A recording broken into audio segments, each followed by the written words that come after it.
Thanks again for tuning into Moonshine Gaming. Today we're going to be discussing the top 5 rarest and most expensive PlayStation portable games. Now, as per usual, we have a couple parameters we're going to be following for this list. We won't be including any graded games, any big box limited editions, or any prototype games. We will be using North American complete in-box pricing for the prices on this list, so what that means is that the game case, instruction manual, and UMD cartridge are going to be included for all the prices. Now, without further ado, let's get into it.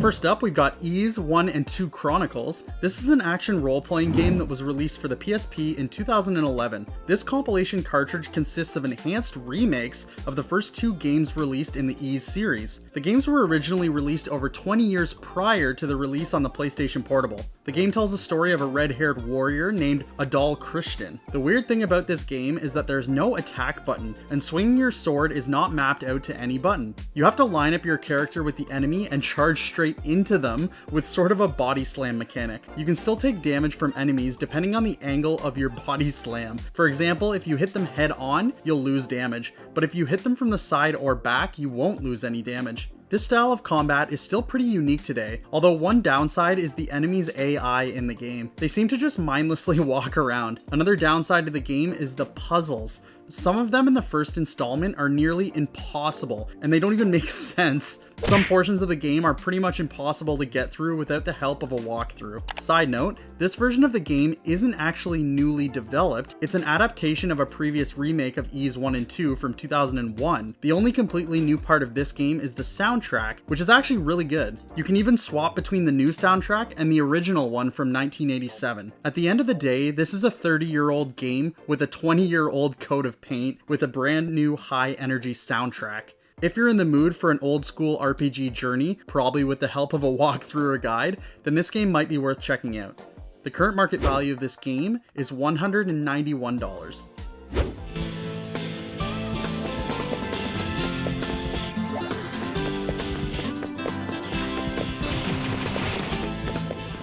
Next up, we've got Shin Megami Tensei Persona 2 Innocent Sin. This is a Japanese role-playing game released by Atlus in 2011. The game acts as a sequel to the original Persona and was originally released in Japan only on the PlayStation 1. Innocent Sin takes place in the fictional Samaru City, focusing on a group of high school students from Seven Sisters High School. The protagonist, Tatsuya, and a group of friends must confront a villainous figure called Joker, who is causing the spread of reality warping rumors throughout the city. A lot of people don't realize that the North American released Persona 2 Eternal Punishment is actually the second half of the Persona 2 story arc, with Innocent Sin being the first half. The plot in this game is great, especially if you're a Shin Megami Tensei fan, with a ton of very interesting characters. The dialogue was translated fantastically, which is pretty rare with Japan released games from back in that era. Some of the downsides to the game are the subpar graphics and the frustratingly high amount of random monster encounters. With that being said, if you're an RPG fan and don't mind random monster encounters and relatively outdated graphics,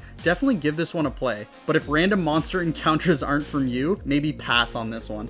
The current market value of this game is $200.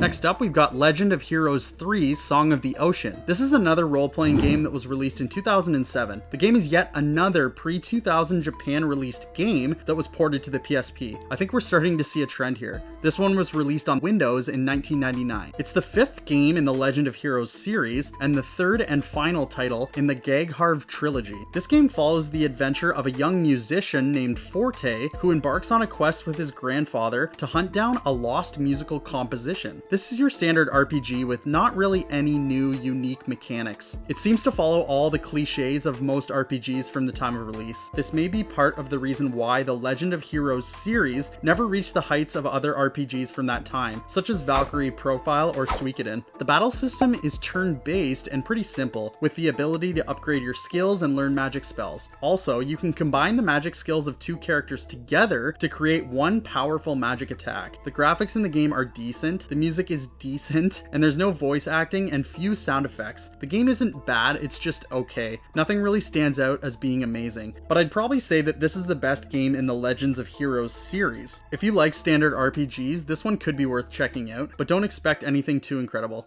The current market value of this game is $215.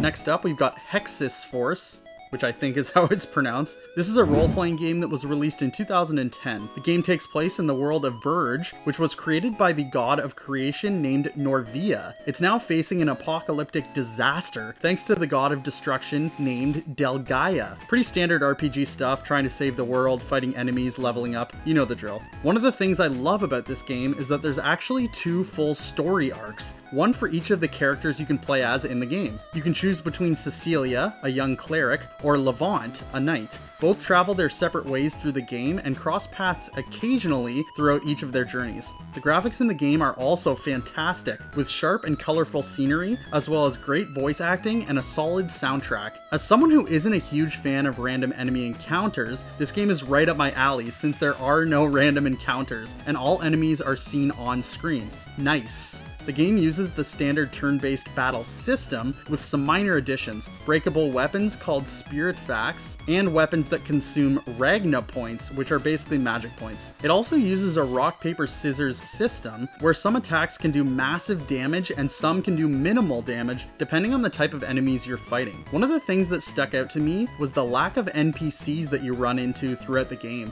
There aren't many at all, and as someone who likes reading dialogue and conversing with NPCs, this was kind of a bummer. This is another RPG that doesn't break any boundaries with new concepts or game mechanics, but what it does really well. The current market value of this game is $248.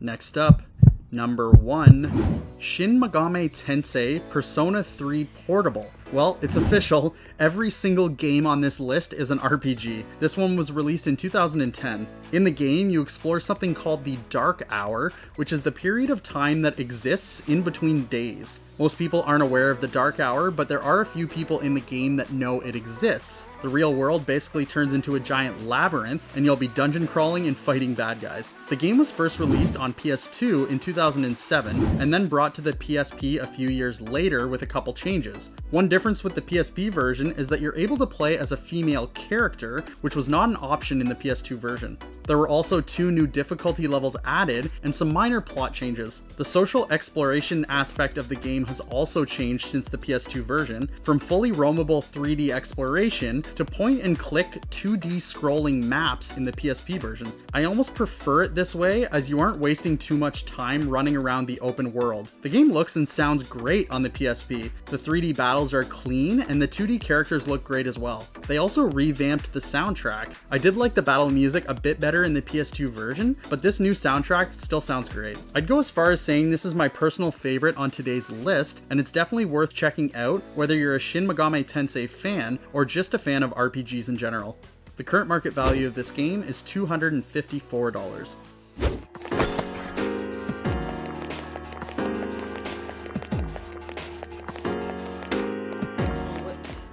What was your favorite game on the list? Hopefully you were a fan of RPGs. You can let us know down in the comments below. We'll see you next time.